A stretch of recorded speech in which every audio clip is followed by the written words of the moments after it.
పెట్టుకొని పెట్టుకుంటే పేలిపోతుంది. అసలు ఈ ముఖమే పేలిపోతుంది, నీకు తెలుస్తలేదు. తెల్లవారి వరకు ముఖం ఊపుతుంది, ప్రొద్దున రాత్రి. ఇంకొక 2 సంవత్సరాల తర్వాత ఏమవుతుంది? మధ్యాహ్నం కూడా వేసుకోవాలి. ఇంకా 2 సంవత్సరాల తర్వాత ఏమవుతుంది? ప్రొద్దున 2, రాత్రి 2, మధ్యాహ్నం 2 స్టార్ట్ అవుతుంది. బాగుందని కాట అంటే అర్థం కాని మాకు చాలా మంది ఉంటారు. కాన్సెప్ట్ అర్థం చేసుకున్నాం. వీళ్ళ మేడం గారు వీళ్ళవన్న మేడం ఒక డైలాగ్ పెట్టింది, బిజినెస్ అర్థమైతే ఆగదు, అర్థం కాకపోతే లేవు. మీరు పరిగెత్తారు అర్థం కాకపోతే. మేడం పెద్ద డైలాగ్ పెట్టింది. మనకి 25, 26వ తేదీలల్లా బూట్ క్యాంప్ ఉందండి. ఈ నెల బూట్ క్యాంప్ ఉంది. మేడం ఏం చెప్తారు అంటే మ్యాక్సిమం మీరు మీ టీంతో నచ్చి గెలవాలి. గెలవకపోతే మీరు పక్కకున్నారు. సో ఇందులో ఫస్ట్ మనం ప్రోడక్ట్ యూజ్ చేయాలి, తర్వాత షేర్ చేయాలి. అన్న యూజ్ చేసాడు, వీలైనంత షేర్ చేస్తుంది. అన్న యూజ్ చేసాడు, వీలైనంత షేర్ చేస్తుంది. తను కూడా షేర్ చేస్తుంది, నేను కూడా షేర్ చేస్తాను. యూజ్ చేయడం ద్వారా ఫస్ట్ మనిషికి ఏమొస్తుంది? హెల్త్ వస్తుంది, ఆరోగ్యం వస్తుంది.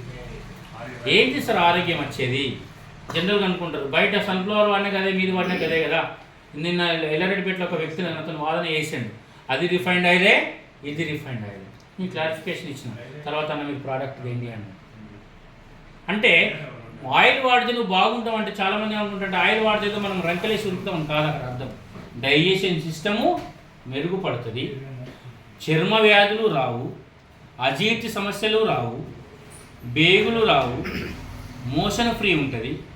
మనకు షుగర్ ఉన్నా బీపీ ఉన్నా క్రమంగా అదేమవుతుంది? తగ్గుతూ వస్తుంది. అంటే బాడీలో నర్వస్ సిస్టాన్ని స్లోగా ఇంప్రూవ్ చేస్తుందని అర్థం. ఇవాళ వాడితే రేపు పరిగెడతామా? పరిగెత్తాం. సో ఇది ఫస్ట్ మనం యూజ్ చేయడం ద్వారా హెల్త్ వస్తుంది. షేర్ చేయడం ద్వారా వెల్త్ వస్తుందండి. వెల్త్ అంటే అర్థం తెలుసుకోవాలి, డబ్బు. హెల్త్ అంటే ఆరోగ్యం, వెల్త్ అంటే డబ్బు. ఆ డబ్బు ఎట్లా వస్తుంది? కంపెనీలో మనం ఒక 100 రూపాయల వస్తువులు కొన్నామనుకోండి, కంపెనీలో ఏదన్నా ఒక వస్తువు కొనుక్కున్నామనుకోండి, కంపెనీ ఏం చేస్తుందంటే నేను 100 కొను, 1000 కొను, టార్గెట్ ఇయ్యదు. ఈ నెల కొంటావా, అతి నెల కొంటావా, ఈ నెలలో కానీ ఇక్కడ కూడా టార్గెట్ పెట్టదు కంపెనీ. నీ ఇష్టం ఉంటే కొనుక్కోవచ్చు, లేకపోతే ఆగిపోవచ్చు. నీ ఇష్టం ఉంటే షేర్ చేయొచ్చు, లేకపోతే ఆగిపోవచ్చు. కంపెనీ ఎవరిని ప్రెజరు చేయదు. సో కంపెనీలో మనం ఒక వస్తువును కొంటే ఏమవుతుంది?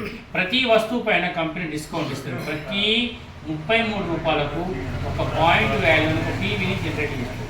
ప్రతి 33 రూపాయలకు అంటే 100 రూపాయల వస్తువులు కొంటే 3 పీవీలు వస్తాయి. పీవీ అంటే ఏంటిది? Point value.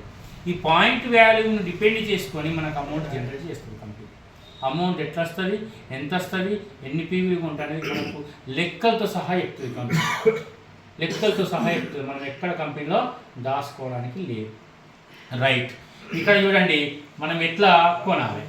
సో 199, 595 వరకు 5% అంటుంది కంపెనీ. అంటే మన పీవీలు పెంచుకుంటూ పోవాలి. ఎట్లా పోవాలి? ఫర్ ఎగ్జాంపుల్ ఇక్కడ మనకి ఎవరున్నారు? రాజ్ కుమార్ అని ఉన్నాడు. రాజ్ కుమార్ అని ఏం చేసిండు? ఒక 3 జాయిన్ చేసిండు తన ప్రోడక్ట్ వాడుతూ. తను ఏం చేసిండు?